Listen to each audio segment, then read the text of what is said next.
Hello everyone and welcome back to our YouTube videos. This week I am looking at Wilfred Owen's poem Exposure. This is one of my favourite poems within the Power and Conflict anthology, purely because there is just so much to analyse.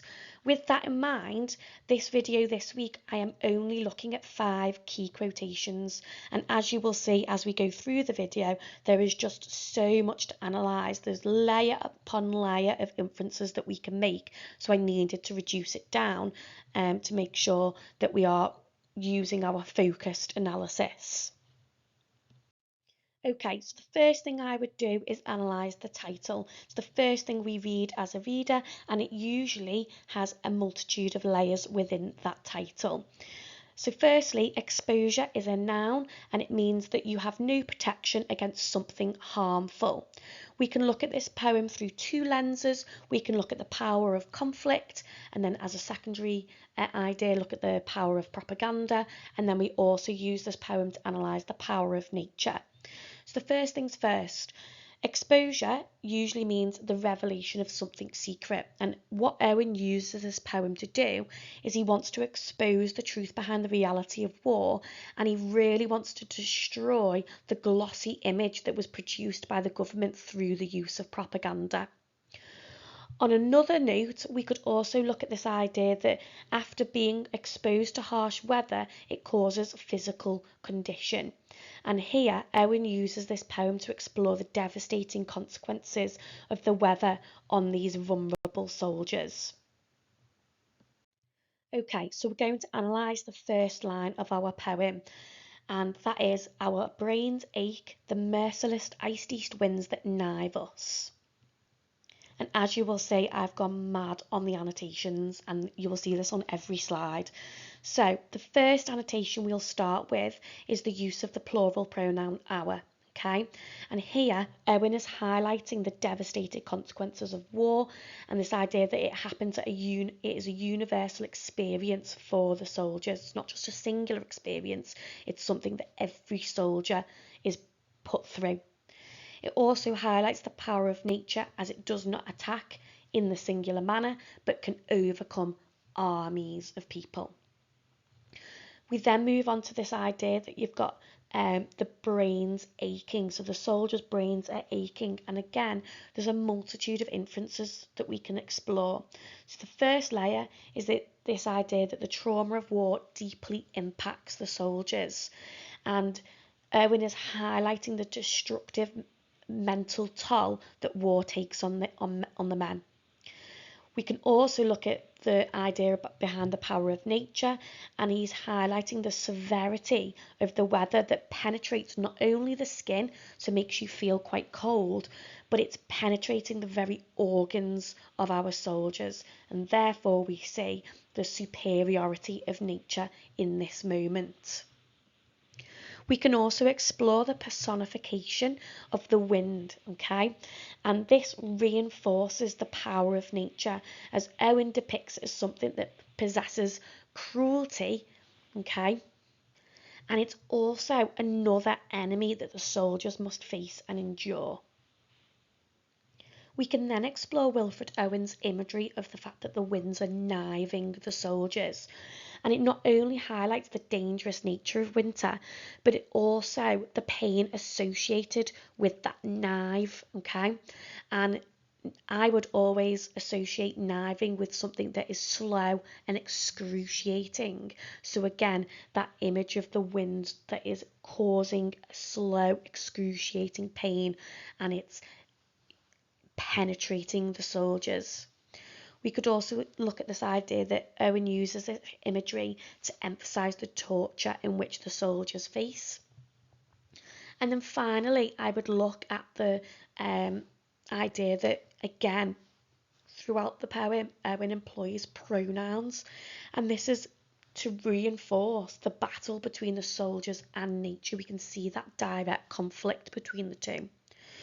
It could also be interpreted that he's highlighting the segregation between the reality for the soldiers and the perceived reality for those safe at home. Okay, that us and them idea, that us the soldiers, the reality that they're facing, the torture, the brutality of war, and then at home, the idea that the civilians at home perceive the nobility, the honour of war. Okay, so the next quotation I'd like to look at is where Owen says, "Dawn massing in the east, her melancholy army attacks once more in ranks on shivering ranks of grey." And what we can see here is Wilfred Owen is extending the personification of the weather. Okay, dawn is usually associated with new life and hope in literature. However, what's happening here is Owen is using this to reference the continued bleakness that the soldiers are facing. He's highlighting the supremacy of nature, this idea that the weather has such power and control over the soldiers. I would then look at the verb massing. So here, through that personification, he's revealing that nature is working against the men and is acting as an antagonist. Okay, massing means like you're grouping together. So again, that clear idea that not only do we have the enemy lines, but we also have the nature is the enemy to these soldiers too. So therefore, they are surrounded by danger. We can then look at the verb attacks, and he's highlighting the cruelty in which the soldiers are exposed to. So not only, as I've just said, exposed to the human enemy, but they're also exposed to the severe, brutal cold. He then uses the phrase once more. So it's this idea that it's relentless, okay? This pain, this torture, this brutality is ongoing for the soldiers and it is inescapable. And then we can move on to the idea behind this ranks on shivering ranks of grey.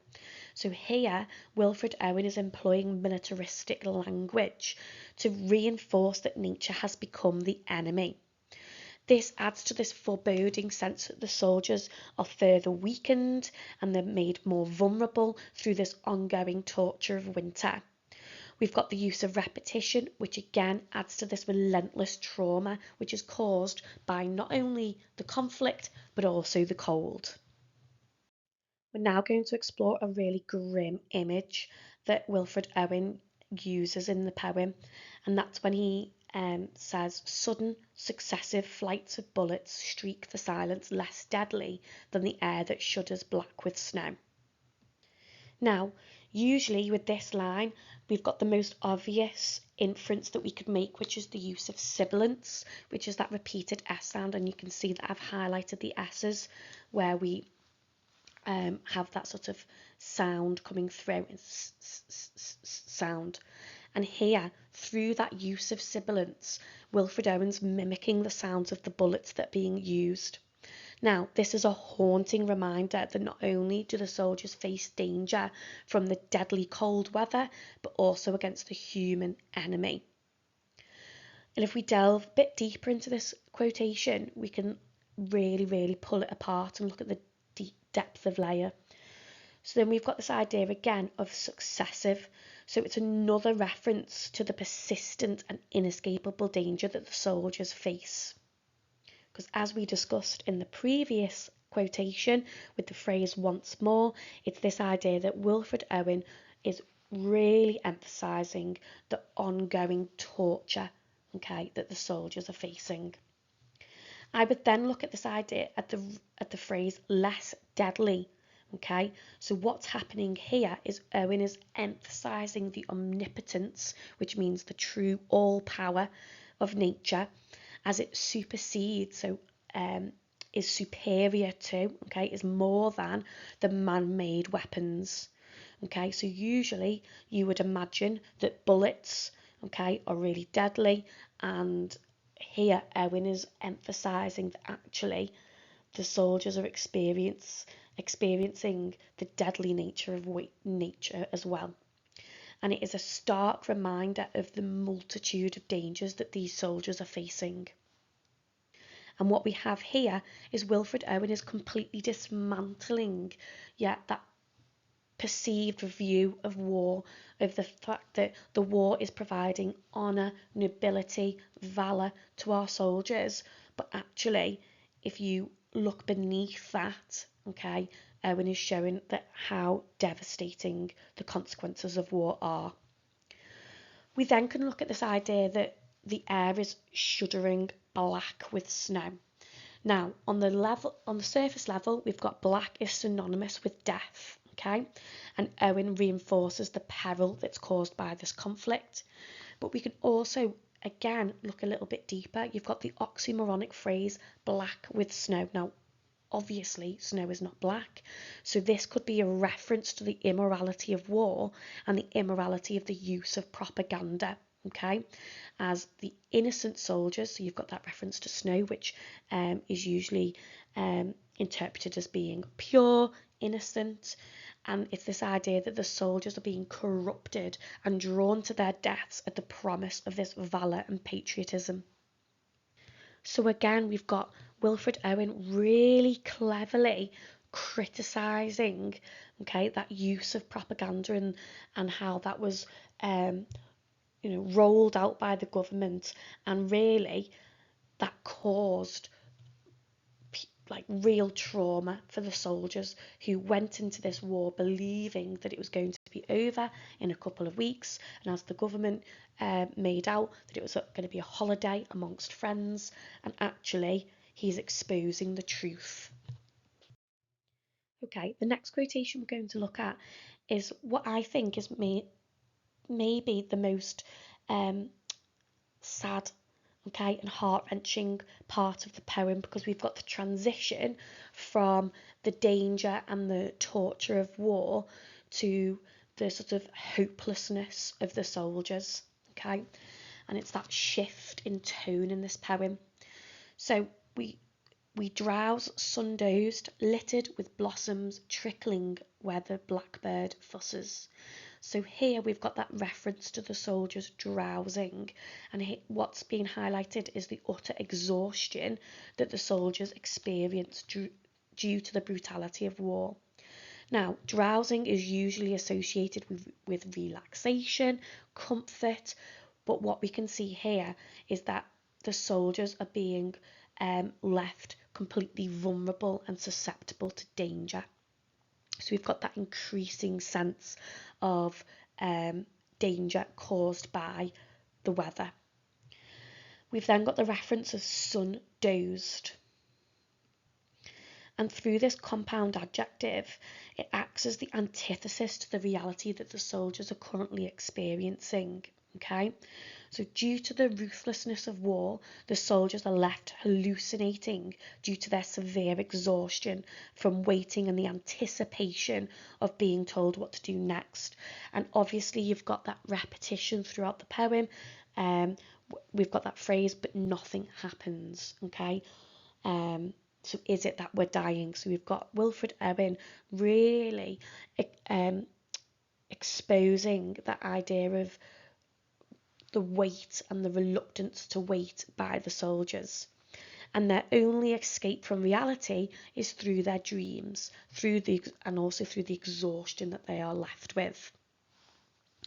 We've also got the reference to blossoms and blackbird, and these are synonymous with springtime. So just like the reference to dawn, okay, which enables the visions of new life and hope, Owen uses this imagery to reveal the helplessness of the soldiers as they attempt to escape their reality.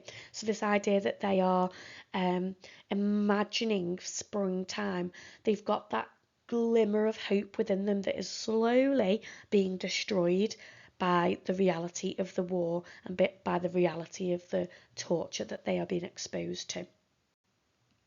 And finally, our fifth quotation from this poem, and as I said, there are plenty more quotations from this poem and plenty more analysis that you could be doing, but I just wanted to firstly demonstrate how much you can pull apart and sort of explore the layers of meaning that Wilfred Owen writes, but also to limit mainly the time of this video. So, the final quotation. Slowly our ghosts drag home, glimpsing the sunk fires, glozed with crusted dark red jewels, crickets jingle there, for hours the innocent mice rejoice. So firstly, we're going to look at the adverb slowly and the verb drag. Both of these words reinforce the dwindling energy of the soldiers, okay? Through the antagonistic nature of the weather, the soldiers' energy is being sapped from them. I would also look at this idea that, the references to the man-made weapons with the bullets that streak, the silence. We've also got this slow, persistent pain that is caused by the winter. I would then look at the reference to the ghosts. So here Wilfred Owen is continuing that tone of death and despair. Through the relentless torture, Owen is reinforcing the inevitable weakened state of the soldiers. Okay, the soldiers are desperately holding on to the memories of the inaccessible comforts of life. They're sitting in the trenches, they're waiting to be told, the next orders, they're waiting for death. And it could also signify the passing of life that is the constant reality for these soldiers. Okay. Then we're going to explore the reference to the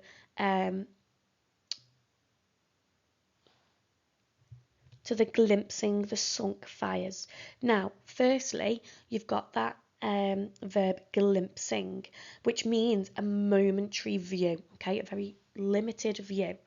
And what we could explore here is that Wilfred Owen is criticising the loss of life caused by war, especially to those soldiers that were basically barely out of childhood who signed up immediately because of the lure of honour and valour that was assigned to being a soldier and assigned to fighting in the war.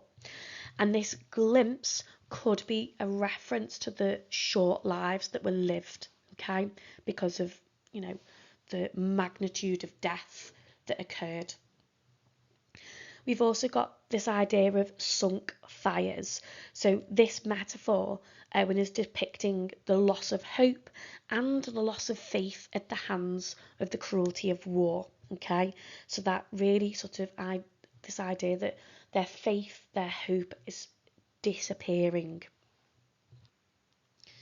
The next image we're going to look at is with this idea that the fires are crusted dark red jewels. And I like to look at this idea behind the crusted. So crust is a hard outer layer to something. And this could signify Owen's criticism of the use of propaganda. Okay, so the idea behind war was crusted with propaganda. They were embellishing the reality of war, and they were making it to be viewed as something that provides wealth, which is the reference to the jewels, and that is the wealth of honour. And Owen uses this poem to disrupt this view and completely dismantle the view of the people back at home and to reveal the true brutality of war. So again, through this image of that crusting of the jewels, it's this idea that Wilfred Owen is urging his readers to look beneath, okay, the image that was put out by the government and by the military. And then we're going to look at, finally, okay, the reference to jingle and rejoice. So these are both celebratory verbs, okay, and they, mimic the sound of celebration, if you will. And this is used by Wilfred Owen perhaps to mimic the response of the civilians at home who view the soldiers as noble and patriotic. But this image is really poignant and melancholy, okay? Because again, we've got the idea that the soldiers were blinded by this propaganda, and most of these soldiers would actually never experience the joy of the war ending, which is the sound of celebration. And these verbs juxtapose the devastating reality that the soldiers are being exposed to. These verbs work in direct contrast to the suffering that is being revealed in this poem, okay? So, we've only analysed 5 quotations from this poem. It's a long poem, and I would genuinely urge you to go to your own copy of the poem and explore the other quotations and sort of look at the deeper meanings, because I have only scratched the surface with this video. And well done to those of you who made it to the end of this video. See you next week.